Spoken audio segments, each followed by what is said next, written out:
What is going on, ladies and gentlemen? I am BDLM, coming to you with my buddy J4Y, bringing you episode number 24 of this Dota On Demand podcast. What is going on, man? Everything and nothing. Yeah.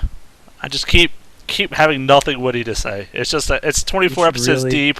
Why would I have something new and refreshing to say at this point? You know? I don't know. You'd think you'd maybe spend the 6 days, 7 days you have between these things. Just plotting away at the wisecracks and, Yeah. Unfortunately, I do things called working and sleeping, so... That's what the commute to work is for. Of course. Your little notepad out. Just shot away. Like with one of those 60s reporters hats. Just start taking notes. Yeah. Anyway, Anywho. This is episode 24. We would like to thank particularly GoToGamers.net because they were nice enough to put our last episode in their news feed on their website, and that may or may not have helped get us over 1,000 views on last week's video. So very awesome. Those guys, they have a really cool site actually. Stuff about Dota 2, Dota. I even saw there's a section on Diablo 3, which was awesome to see, like the news feed for that. So I know it's a Dota cast, but who cares, man? It's still exciting. So yeah, it's deal with the overflow of awesomeness. Yeah, and also shout out to a Dota Talk, another great site, believe it or not, where we are currently live on. So, if you're tuning in, that probably means you're actually on the site. So thanks for joining us. Remember to join us in this IRC chat. Get some chats going. If you have questions, you want to just shout out or say how ugly his hair is looking today. That is just, what'd you do to it? Did you even shower? Okay, well, let's not get too personal here. Anyways, yeah. So what's going on, buddy? Yeah, that's what you get. My silence.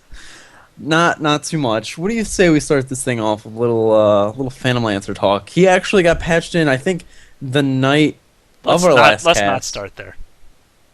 Oh. You know why? Because I tricked you. I gave you the slides, and then I added one without telling you where I put it. It happened to be the first one. So let me jump into this news first. Phantom Lancer's coming, don't worry. But yeah, so the International 2, which is going to be hosted in Seattle, Washington this year, that was revealed, but still no start date or whenever. We're assuming it's going to be August, sometime around then. So that's around the same time as last year's, actually, where all these top Dota teams come, they get invited, they play awesome games for a ton of money, $1 million prize for the winner. At least it was last year. Who knows? How much did they actually say how much yet? I think it's still $1 million. Probably about $1 million, which isn't too bad, considering all things. I guess. I guess you'd take that for playing a video game. I don't know. It seems a little underrated, but... yeah, and actually, the first team got their invitations. It was DK from China. And, a lot of people actually speculated that Na'Vi would be the first team invited just because they were the winners from last year.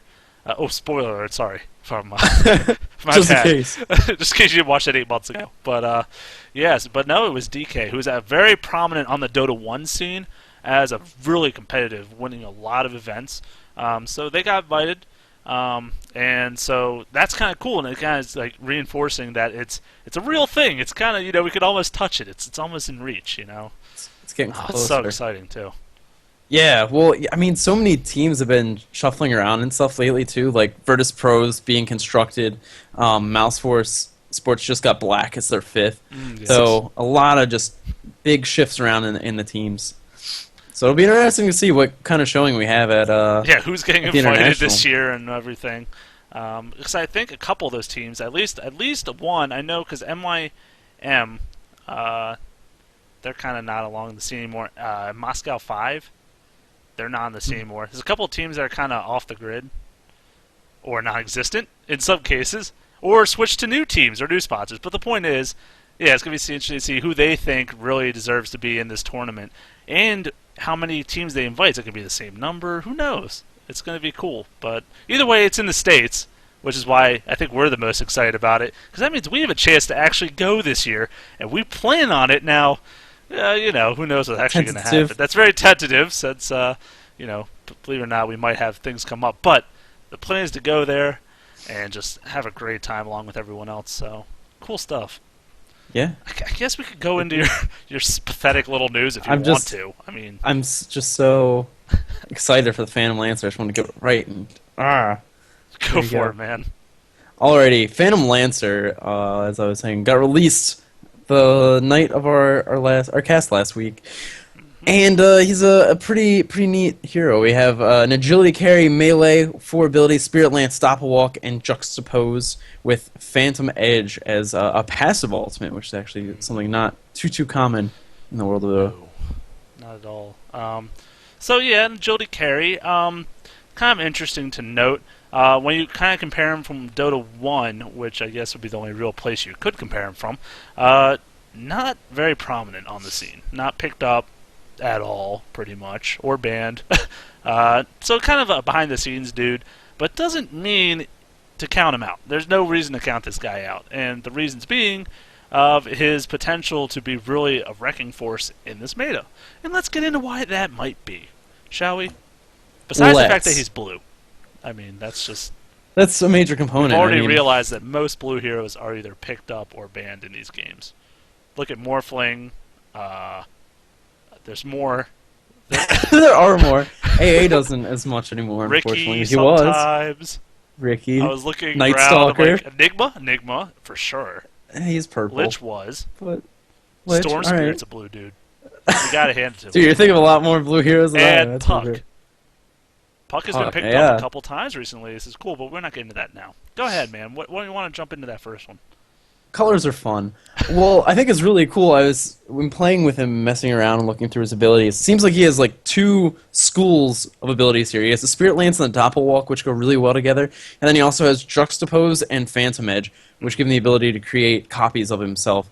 And it's really interesting how he has this sort of mix between push potential as well as carry potential, and an escape mechanism as well, which is something that's always nice to have on carry heroes. I was going to say, whenever I kind of like analyze a carry that comes onto the scene, the first thing I look for is his potential to escape death. Because I think for carries, that is one of the most important features they need to have on them at some degree. Unless they're super, for whatever reason, invincible or tanky carry, they need to be able to get out of there. And he's got a pretty good one with Doppelwalk. You know, causing him to be invisible for up to 8 seconds. It also creates that image to... He's a really tricky guy, honestly. He creates so many images that you never really know which one he is until, obviously, he starts kicking your ass, so... Yeah, it's something I realized too when I was looking over his abilities and stuff. When you look at the Spirit Lance and the Doppelwalk, the mana cost of those abilities at the first rank, so when you're level 2, the combined cost is 275. When you have both of those abilities at rank 4, the combined cost is 200. So in ranking those up, your mana cost goes down, and then of course your stats and stuff are going up, so you can just use these abilities more and more. Yeah, he becomes really mana efficient in the late game. And by then, a typical item you'll see on him, and it's actually suggested, is that Ring of Aquila, which comes from that Ring of Basilisk, and obviously gives the mana regen, gives that Wraith Band for the agility. You know, it gives like all these good stats that he obviously needs and will help him out in the later game. And with all that mana regen. And like you said, his costs go down, except for Spirit Lance. It only goes up a little bit, so it's not that bad. And then everything else is passive. Not a hard thing to keep your mana up. So, yeah, really nice, and kind of actually really good at harassing in the laning phase with that spear, which is really cool. Yeah, the Spirit Lance, 750 range, does up to 250 damage to last rank. Spawns one of your images, slows the target. Boom, there you have it. I mean, it's a really nice ability. Dunked. Yes, 3 points. I said dunked. Really... What is that? How do you get 3 points from a dunk? You dunk with the one hand, and then your backhand, you also have a ball that you're throwing over the top. This just shows how little you know about basketball, but that's okay. You know what? Yeah, that's all right. It happens. Keep going. Like you said, the Spirit Lance is really nice for harassing because not only do they take the 250 damage, but then you also have an image dealing 25% of your damage attacking the target that is now slowed.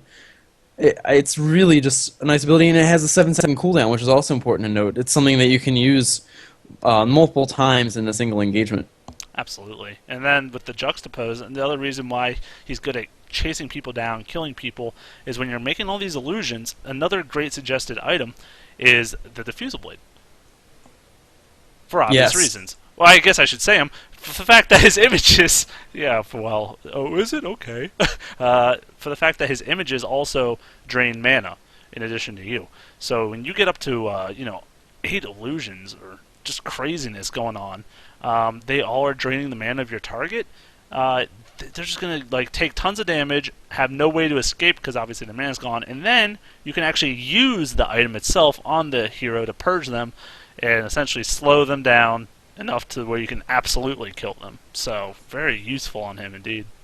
Yeah, the Juxtapose is a funny ability because I think the very first time where I saw Fanlancer, I'm like, make 8 images? That's awesome! And then of course you put all your points into it, and then you're just like, maybe I should not have gone so Juxtapose heavy. I mean, the images are neat, but they are. When you note that when you level up the ability, the only thing you're increasing is the maximum number of illusions you can have, and they only do 25% of your total damage. So especially early on in the game, they're really not... It's not that important to have. True. Very true. And they take a ton of damage, 400%, just so easy to kill. Anyone that has, a decent AoE ability will pretty much one-shot them, depending on how late in the game it is. But another hero you've got to be scared out of your mind about is Earthshaker, because he will just annihilate you. That is if you're a team and you're planning on picking up Fanlancer, ban Shaker. For the sake of your team, ban him, because that's going to be automatically 9 targets if all 8 illusions are up. That's going to hit just from you. So yeah, and that's if you don't go mana style, which will give you another 2 illusions, and I mean it's a really good pickup on the hero as well. So that's so many extra. I forget what they're called. The vibrations from the reverberations. There we go. From the ultimate. That's the word I wanted to use. It does a lot of extra damage potentially. Got those good vibrations. Phantom Edge, the ultimate, is a strange one. It increases his magic resistance, increases his chance to create the juxtaposed image, and gives his images chance to make images. It's like an Inception, but with images. There we go. It's an image within an image within an image. That's a tongue twister. Yes. Believe it or not. Or I had a glass of wine. But the point is, it's really nice. It doesn't hurt to have passives. Let's put it that way. It really, especially for the lazier players in life. I mean, let's be honest. Having a passive ability, me. Up to 20% magic resist at that last level. How's that compared to anti-mages? It's almost the same. It's weird because the fact that it's an ulti, the thing is, with Anti-Mage, the very first rank gets you something like 26% magic resistance. And so it goes up to 50% at rank 4. So it's actually significantly weaker. So what you're really getting this ultimate for is for basically the chance for your images to make the images. I think that's really the big part of it. When you use your Spirit Lance, you can actually have the image that's attacking the target that's slowed, create more images and such. I was actually noting that you can go through the jungle once you have a couple levels on the ultimate, and you can just Spirit Lance a camp and just keep running, because you'll spawn enough images by themselves to be able to take out creep camps. Yeah, it's really useful, though, if you have a hatchet to be able to do that. I tried it myself as well, and maybe I was unlucky with procs. I don't know what the reason. Maybe I suck with RNG heroes, and that's why I shouldn't pick Ogre Badger when he comes out. But the point is that... No, I'm still going to. But, I mean...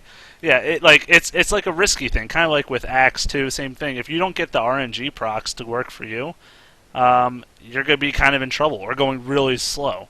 Or it could be the opposite, and you make an image on your first hit, the image makes it on his first hit, and now you've got 8 images right off the bat, and you just annihilate the thing. So yeah, it really can go either way. It's just RNG. That's what it is. Yeah.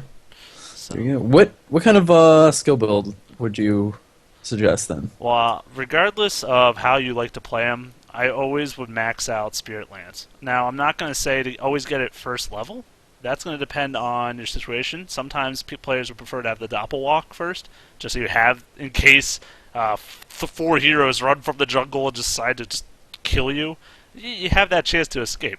But, like I said, it really depends how things are scouted out. But definitely maxing Spirit Lance, in my opinion, is the best way just because it increases the damage, the slow, how long the duration's up of the image, or the illusion, my bad. And, it just makes it so much better.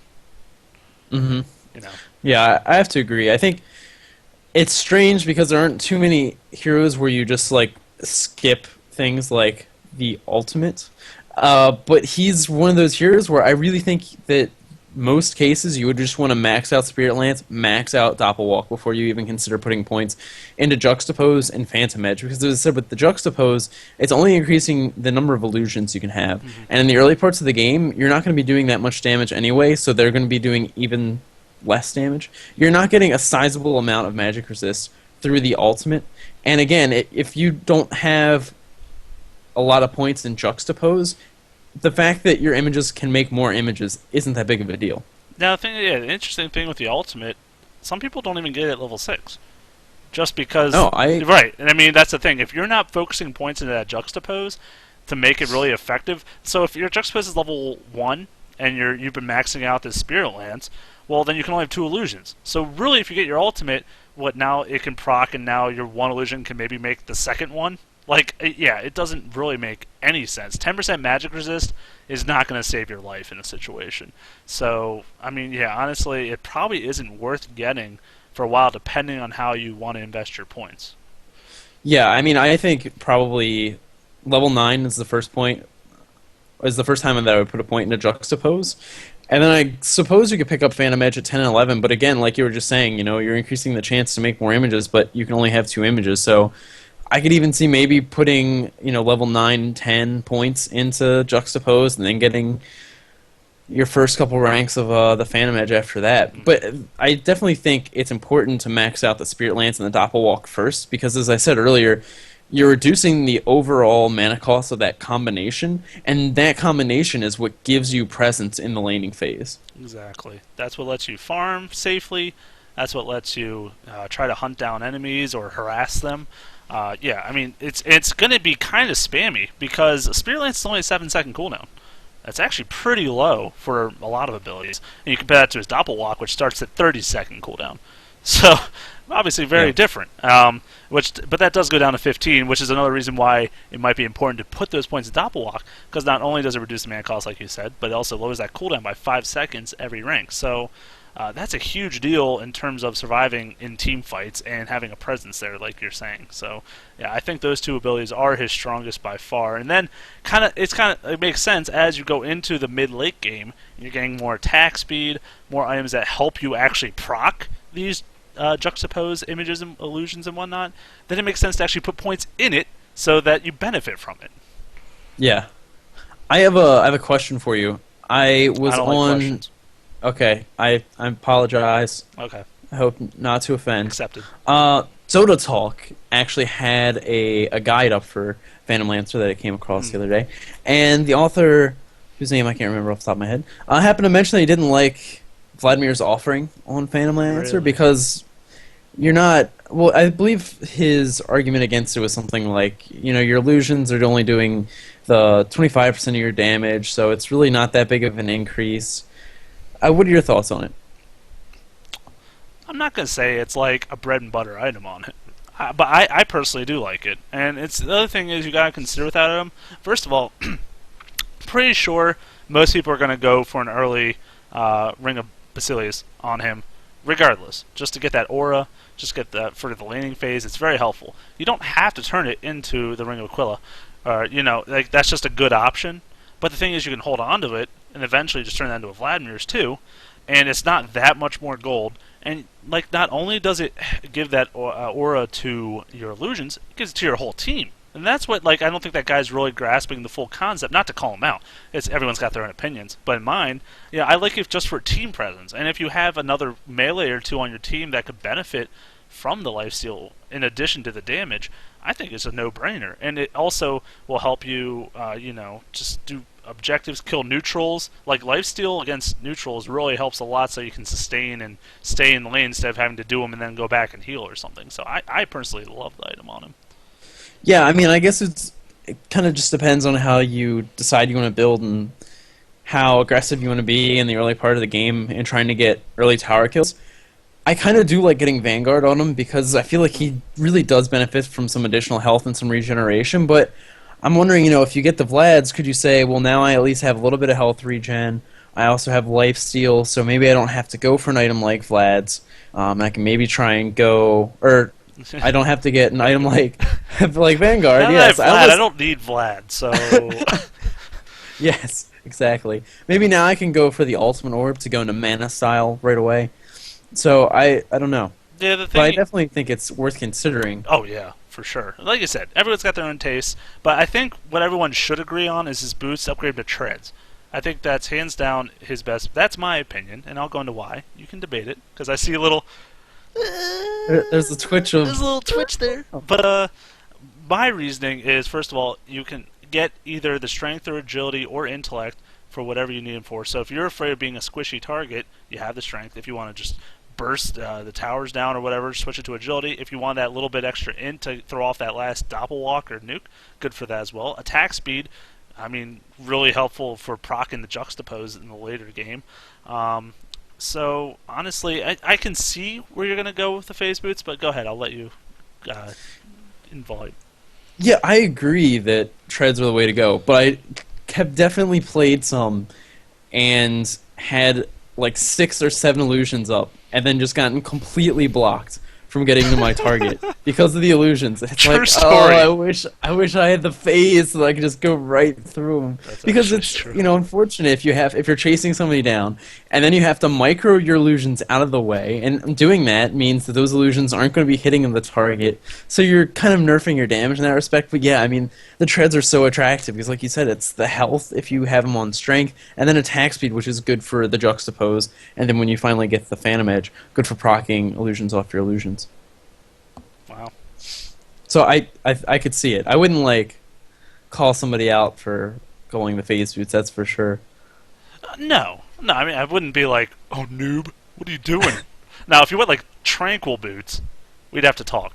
Because it's sustainability in the lane. Even if you went arcade boots, I'd be like okay with it. Not happy, but I'd be okay. But tranquil boots, I'd be like, okay, let's have a talk. Let's just sit down, you and me, have a talk the rest of the game. Everyone else can just do whatever they want. We're going to chat right here. Because, I'm sorry, you should know by now about tranquil boots and why that doesn't make sense on an AGI carry.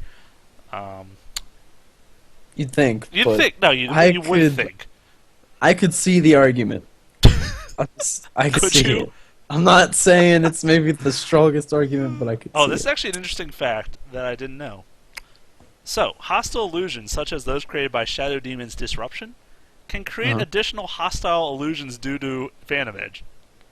So the enemy can just start illusion juxtaposing, whatever that's called. Yeah, actually, illusion juxtapose. They can start proccing cells. They have an army of 8 of them coming down the lane. That would be That's hilarious. Oh my goodness. Wow. Yeah, I mean, that's probably not why he isn't picked, but it probably has a lot more to do with the Shaker counter, as well as you said earlier, pretty much any hero that has a large amount of AoE is going to be able to fight him pretty easily. Like Queen of Pain especially could just destroy all those illusions very quickly. Yeah, the thing is, the really reason I think he can fit in this meta is because, first of all, there's a very heavy pushing capacity to it, and he is obviously one of the best pushing AGIs in the game. One of the best, maybe not the best, but the point is, all these illusions, if he's allowed to just go down a lane and attack it, and get all those illusions built up, I mean, he's going to slaughter a tower. It's just going to do tons of damage. There actually was a bug, I believe they did hotfix it, where when he was attacking towers, he was able to generate illusions from just attacking the tower. That was insane. It wasn't like crazy, but it was still pretty ridiculous. Like, he could just almost have an infinite supply of illusions just from attacking a tower. But they did fix that, because in Dota 1 it was not possible to do that, and they wanted to keep that consistent. But yeah, I think I like him in the ability to split push like Clinks. I like him in the same kind of role as Clinks, where he's going to sneak up. He could even assassinate pretty well with a Diffusal Blade, similar to Clinks. Come in, use the Spirit Lance, use the Diffusal Blade, kill someone, push the lane, or just go off on his own, and if he gets ganked, just doppelwalk out and TP or something, and hopefully survive. So that's the kind of way I like him. I definitely, if you start getting pushed though, and you have to turtle, he is probably one of the weakest in that regard because he can't make his illusions fast enough. It's all chance. Yeah, for sure. I mean, that's another thing too to mention. I thought about when you were speaking. It's not that he's a good pusher early. He's a good pusher late when he finally has a lot of points in juxtapose and is getting the Phantom Edge. And that's when he can really build the army. So it's weird because we seem to like being able to push early on and hard in order to get an advantage, but Phantom Lancer seems to find his strength in pushing later on in the game, which might be another reason why he's not That's also true. preferred.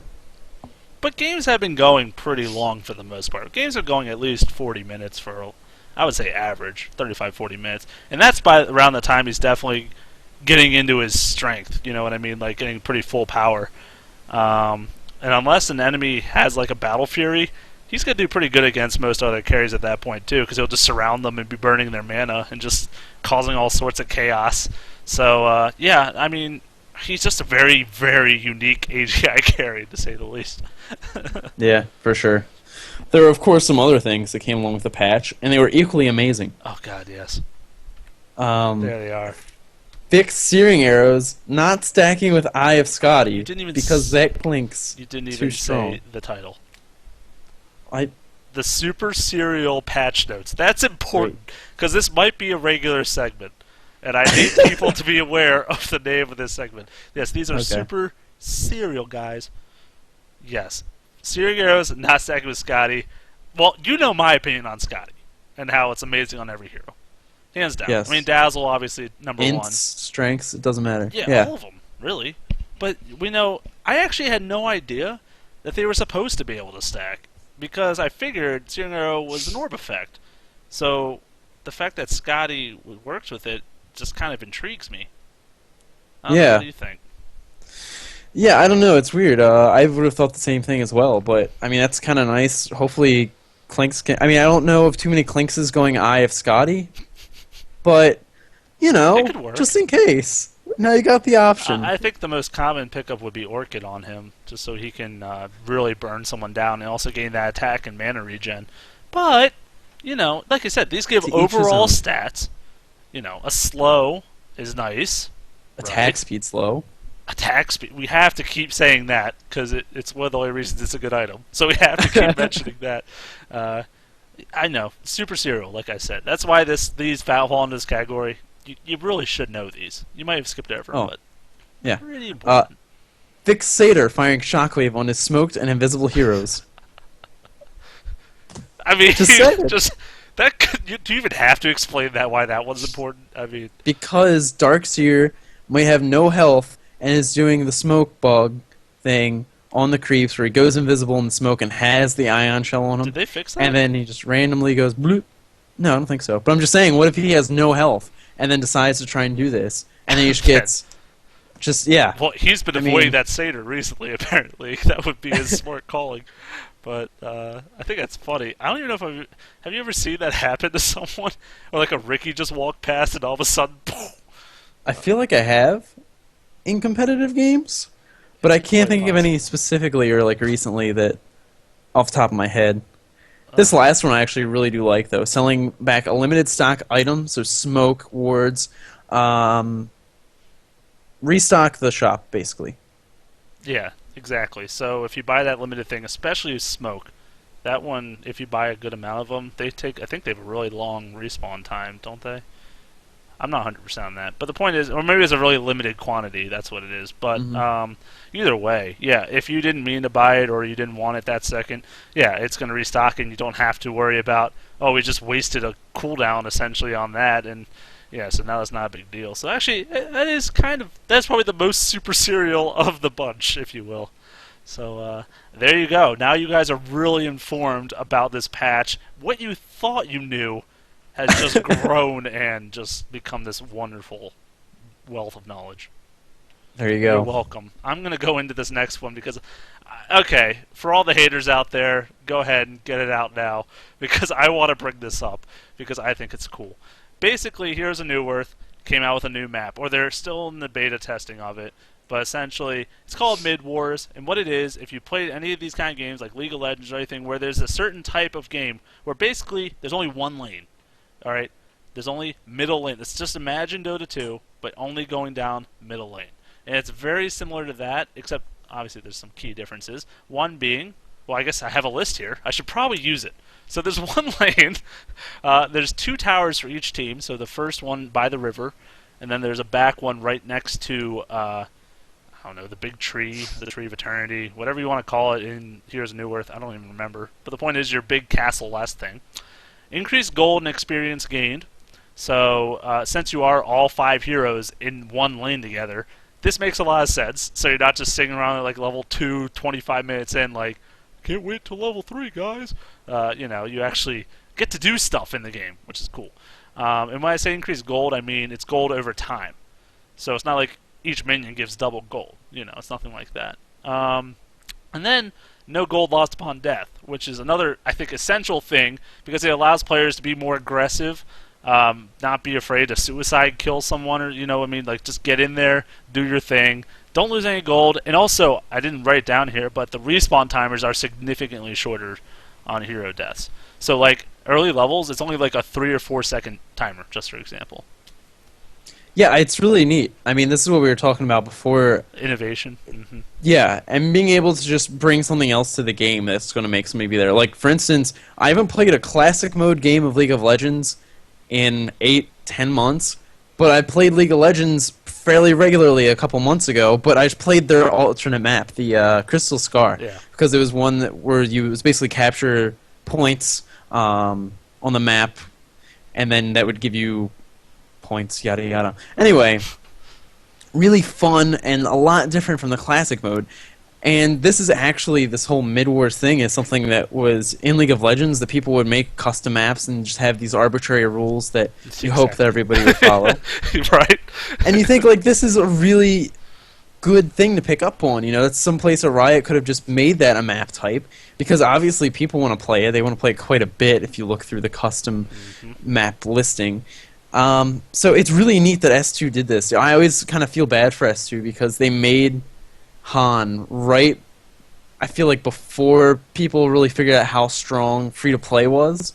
And so they were still trying to sell this game, which is a pretty decent game, but, for that initial $30, or, yeah, I think it was 30. Mm-hmm. So it's really nice to be able to see them kind of do something that the other MOBAs aren't doing yet, and hopefully can push the other MOBAs into doing stuff. Exactly. It's just competition, which is great. Because competition always leads to better results for the customer. That's how I always see it. Like, they're going to have to be innovative. They're going to have to think of new things to impress us, to get our business back. So that's why I like it. And I just like the idea. Now, obviously, this isn't going to be like a competitive thing or anything. It's just for fun. But the point is, I just wanted to bring it up because I think it's a cool idea. And like we were talking about, it kind of ties into last week's discussion of how the games are going to get more innovative. So just another neat little thing. I wish I could have pulled up a picture of it. But unfortunately, since it's so private in its beta testing, that I couldn't even find a good one. So sorry, guys. But enough of that. Let's get into the joinDota Masters Tournament, which there's a lot of awesome, crazy action going on. In particular, I guess I'll just say it, a fun little hero that I was kind of bashing on last week, as I recall. I mean, I didn't really bash. Let's not put it that way. I think he's a strong gentleman and a scholar, but honestly, I just kind of put him in the lower tier of heroes, but he had a presence. He definitely had a presence in this tournament. Yeah, definitely. Both these games, he did a really good job. And I think it's interesting to note that next KZ pick up Crystal Maiden and Beastmaster, as well as Enigma with him in both cases. And I think there's a lot of good reasons for that. I went back and watched those games pretty recently, and he pretty much went Vlad's, Phase Boots, Blink Dagger, and BKB regularly. In one of the games, he got Sheepstick, right? Oh yeah, yes he did. Which is awesome. Really kind of strange item pickup when you first think about it, but it actually makes quite a bit of sense. I just really enjoyed being able to see him again because he popped up before, but he didn't really stay for very long. Exactly, and I mean, going back to the Sheepstick, when we were discussing why we didn't think he was fitting so well into the current game is because he had trouble with gap closing. And he had trouble staying on his target and getting enough of those attacks with the Fury Swipes to actually do as insane damage as we know he's capable of. Like, that's why he is the best, hands down, Roshan killer. Just for the fact that Roshan's not going anywhere. So you can stack Fury Swipes all day, and he can, by himself at level 8 with the Vladimirs, kill Roshan. Like, no other hero is probably capable of doing that. So it just goes to show, probably. I'm not going to be like, absolutely no other hero. Because someone's going to be like, watch the video, dude. You're wrong. I don't know why they talk like that either, but that's just apparently the way they would say it.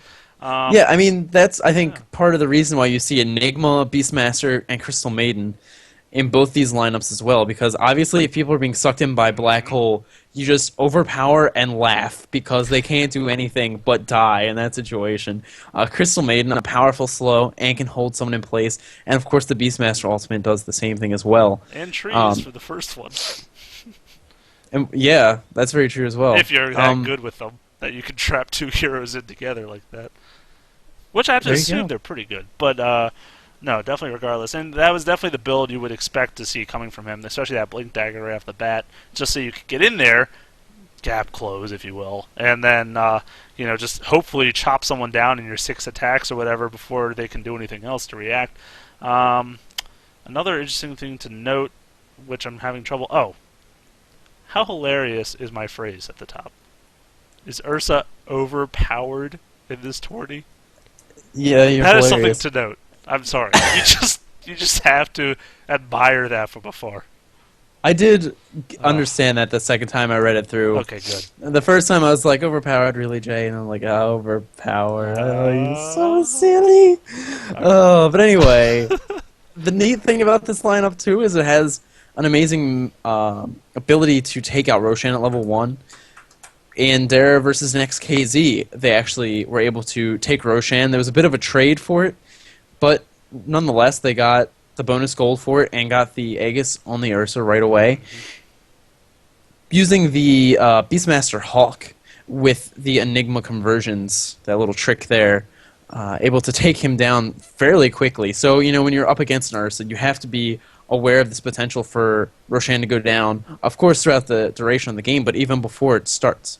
That is actually a really neat trick that I didn't really consider. I like that. And then also, I believe they had the Treants from the two little dudes, if you will, that help tank the damage. Whoever could help take that damage early on, because obviously that's the hardest thing with the level 1 Roshan is who's going to be able to help us take all this damage. So, but yeah, that Fury Swipes, even at level 1, it's 15 bonus damage per stack. So you imagine, 15 attacks in? Oh god, why did I do a number like that? Let's say 20 attacks in. That's actually 300 damage in attack just Ursa's doing. What? Yeah. Oh my goodness. For sure. I mean, this is the thing that I definitely love about Dota compared to the other MOBAs, is in looking over the lineups of Dota 1 games from time to time, you'll see heroes that are just crazy, that out of nowhere, that you wouldn't expect to see in a professional game.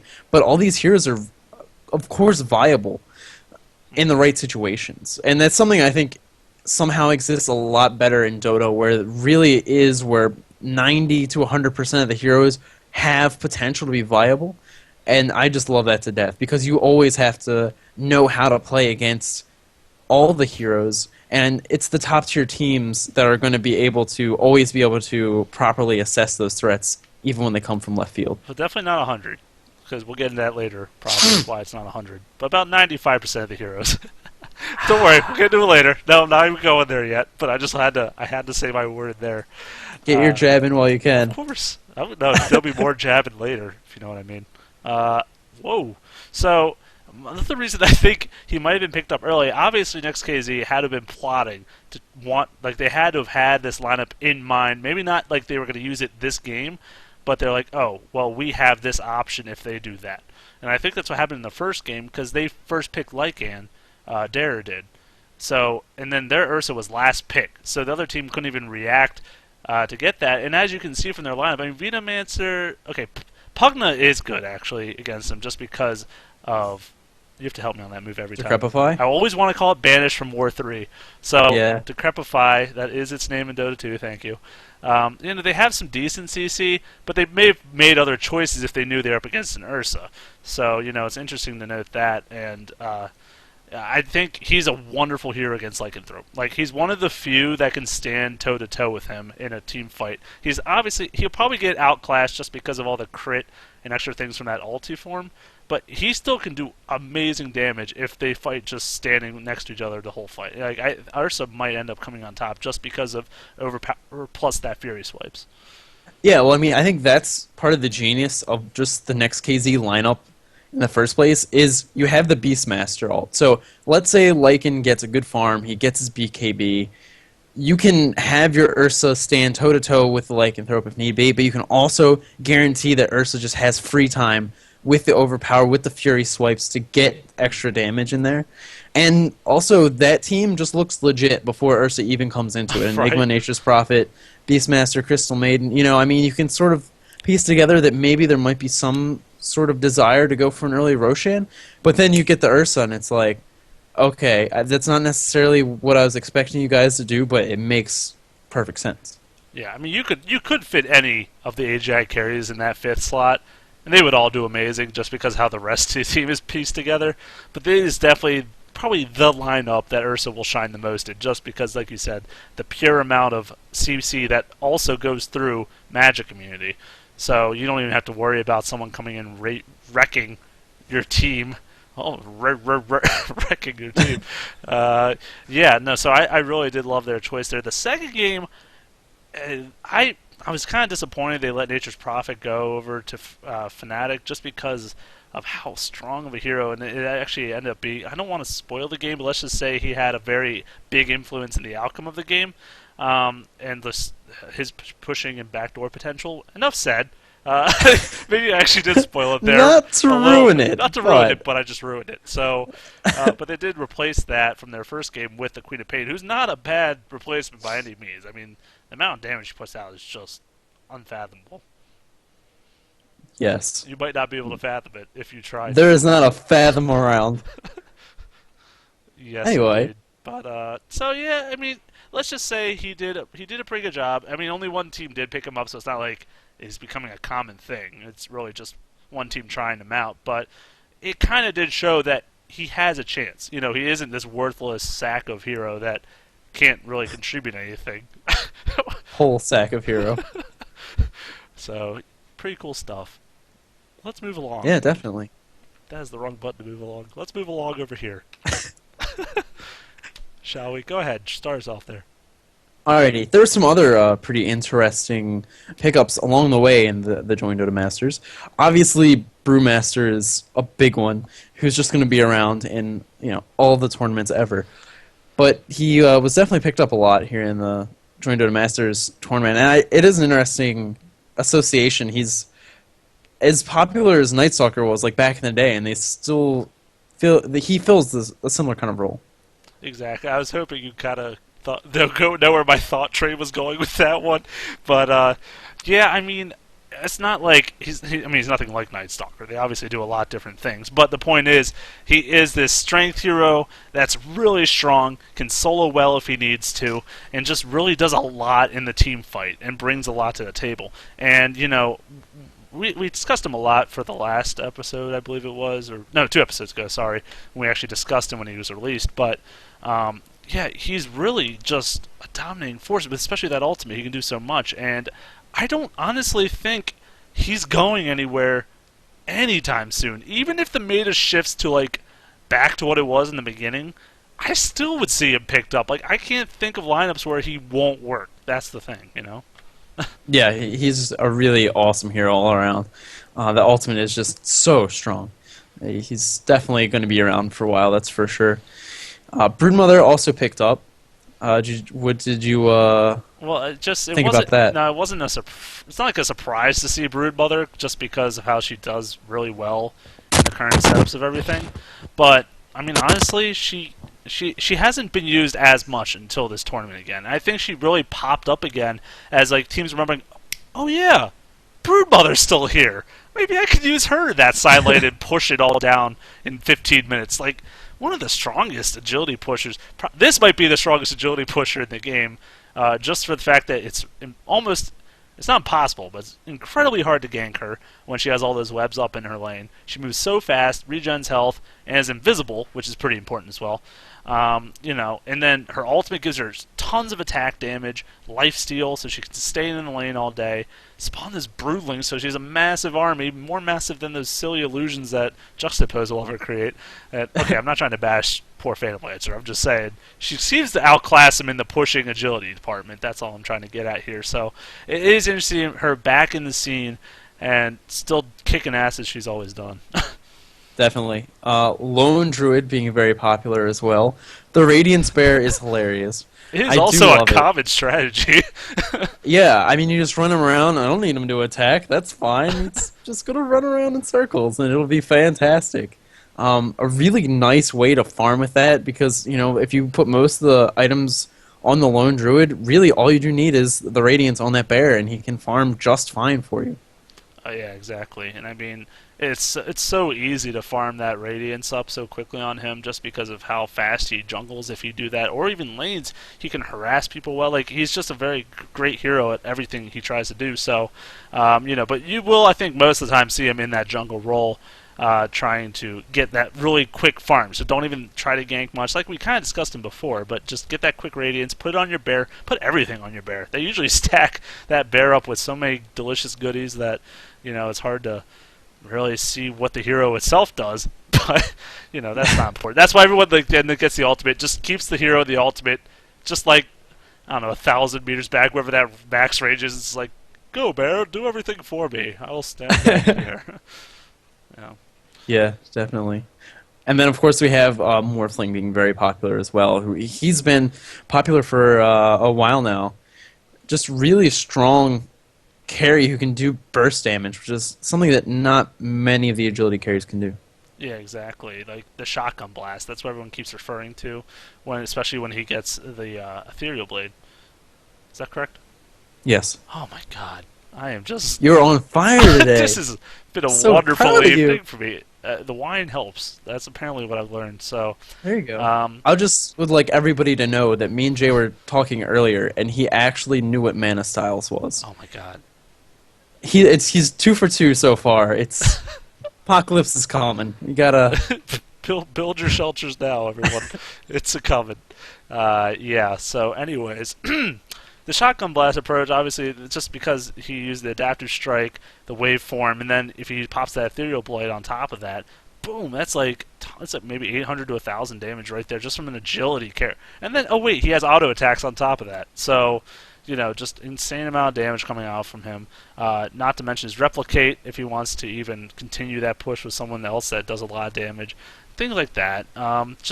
And then, of course, the other side of him is that how great he is at surviving. Just the fact that he could teleport to wherever his replicated image is. He can convert his agility to strength.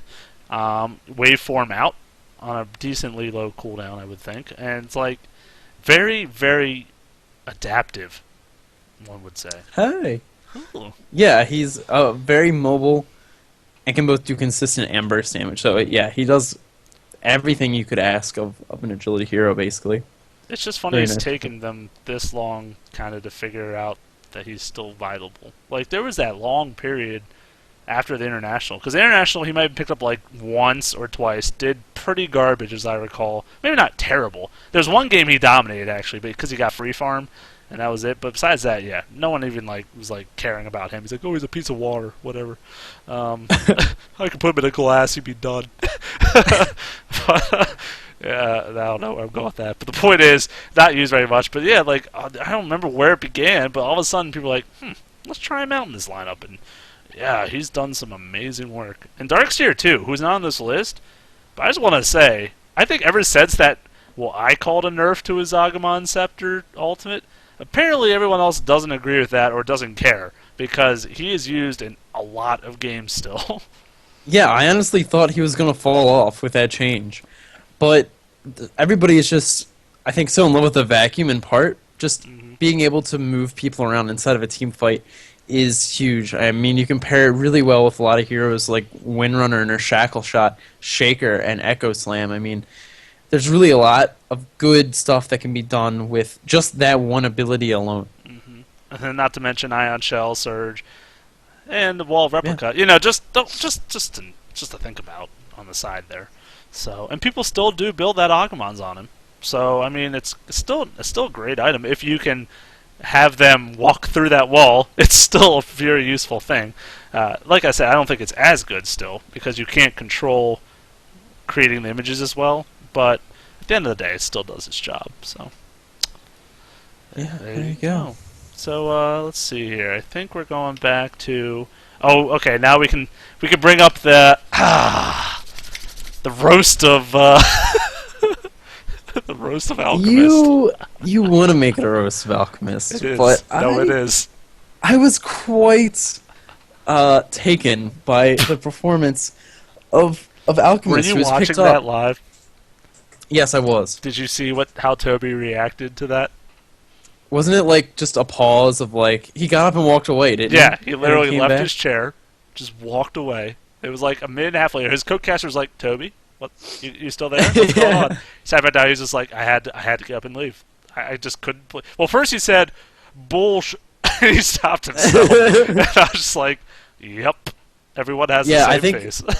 I think they got into the game, and then he was like, he thought there was going to be a remake because he didn't think it was the actual pick as well. Like it was pretty funny and definitely out of left field, but it wasn't. You have to admit it was not the fact that Alchemist was picked that the game was lost. No, that definitely was not the case. It had a lot to do with their lineup they went with, as well as what they were against, and just even kind of the build and the build he decided to go with. And it all didn't really work well together. Maybe they just, it looked like they didn't practice that kind of lineup. That's what it looked like to me. They're just like, let's just give it a go. Like at this point, they didn't really care. That's what it kind of looked like to me. But I'm not going to say they lost because Alchemist was picked, no. Yeah, I mean, it was interesting. They ran it middle solo, which one of our friends, Bonk, actually likes to do, or like to do. He hasn't done it recently. Thankfully. Yeah, but he was run up against the Dragon Knight, and it was one of those things where as long as you're getting at least what the other person's getting, you're in the lead because of the Goblin Greed.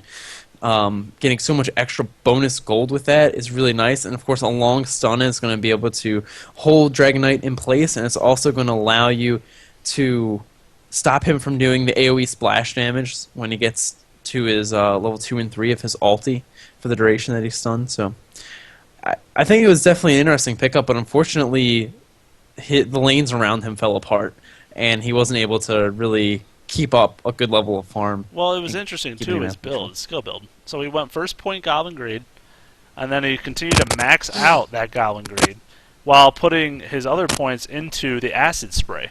So he went complete farm bot. He didn't even try to have any way to set up a kill or anything with Unstable Concoction. Didn't put 1 point in that until maybe 8 or so. I'm not sure exactly what. I think it was after Goblin's Greed was maxed out. He decided to put 1 point in it, but yeah, it just took him forever. And he got a really quick Soul Ring. I think that was one of his first items, and he just continued to farm with that Acid Spray, and it was really effective at getting farm. I can't argue that. But at the same time, Dragon Knight got pretty much the same amount of creeps kills at least, so he still got a good farm. Not as much money, but still good creep farm. And a Dragon Knight, compared to an Alchemist in a late game team fight, I mean, it's just no question Dragon Knight's going to do more team damage.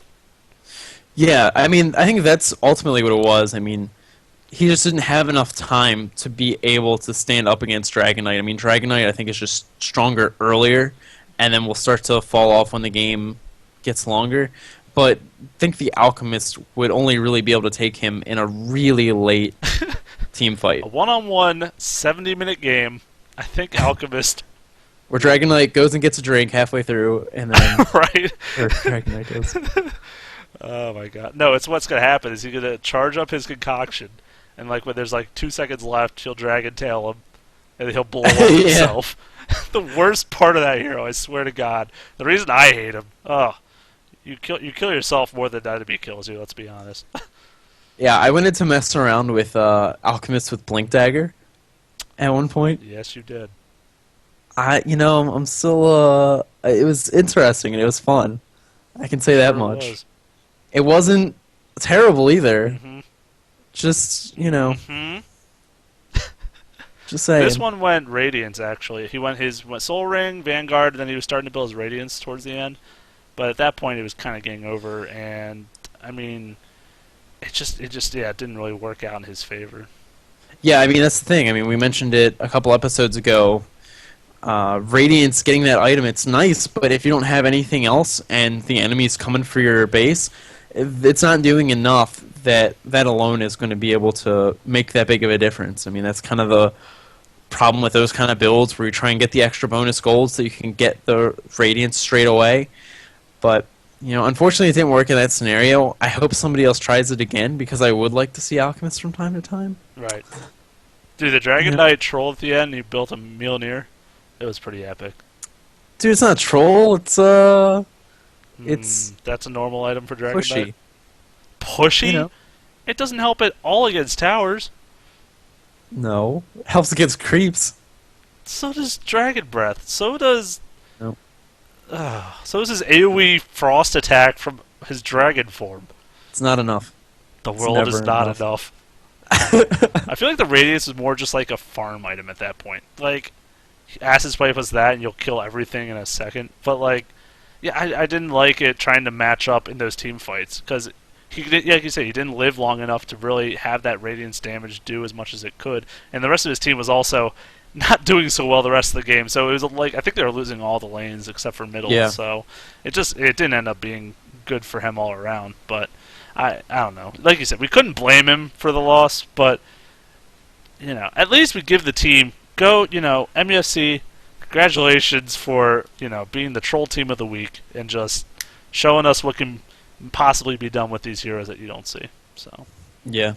I would quickly I don't know why, I just randomly thought of this while we were talking the whole time, but I wanted to look at if you go to Dota2wiki.com, which I've mentioned before, you can see the data mined images for some of the heroes and see how far along they are approximately. And Luna actually got a lot of work done recently. She actually has a working portrait. Mortred's portrait got changed around a lot as well, and Chaos Knight got updated. I mean, which of those heroes...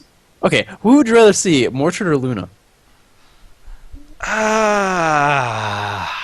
that, sir, is a tricky question. I hate Mortred. I hate everything about her. Oh. Just for the fact that she is Mortred. the essence of an auto attack hero. She is literally... That is what she does. And she's really good at it, but it's annoying. And she has Blink Strike. So, all that garbage about gap closing, throw it out the window with her. Because it's, like, so easy for her to stick on her target, especially with her Stifling Dagger, I believe it's called. Yep. Yeah. Wow. Oh, look, 3 What for is this? 3. What is going on here? All right. You may need to pick some lotto numbers It later, gives a Jay. good slow. Apparently, this is the day. Lotto night. I need to ride him into town and ride What? with him into town. Anyways, the thing with Luna, she's just let's just fucking ignore it. I mean, sorry. Let's just move on. Alright. So, Luna is she's kind of like a mage. She's kind of like a Mirana-esque, except no stun, in the sense that she does a lot of her damage from spells. I mean, she does decent with auto attacks, but when you go into a fight, like her ultimate and her Lucent Beam are going to be the main sources of her output damage. So in that regard, I like her, I think, more, but you can't deal well with a Mortred late game like you can a Luna. Like, a BKB will stop Luna, but what are you going to do against Mortred? Yeah, I feel like Mortred's probably the more likely hero to maybe pop up in a game, but I think I'd rather watch a Luna play. Yeah, exactly. makes any Luna's sense. more of a fun hero. Like, if she goes into a jungle and she finds someone one-on-one, they're dead. It's like Juggernaut. It's like the same thing. It's like, oh, you're gone. And it's hilarious. But with Mortred, it's like one-on-one, or it's like one-on-three with a Battle Fury. Oh, you're all dead. And it's like, well, that was fun. Thank you. Where's the artwork for Pit Lord? I'm still waiting for that. He's not even in, like, the pre-alpha stages. They just don't care. Him and Keeper of the Light were the two I asked for. I just requested 2 heroes. Was that so much to ask? Apparently. Yeah. Apparently yeah, it was. Very disappointing. As long yeah, as well, Ogre Magi gets released, I can be happy for a while. there you go. Yeah, well, thanks for joining in with us, guys, on yet another fantastic little Dota On Demand podcast action. As always, we hope to see you next time watching live in the IRC. Of course, you can download these off of iTunes, which I think is something we haven't mentioned in a long time. True. And, of course, you can also find us on Dota Talk as well. So thanks again, guys, for tuning in. We will see you next week.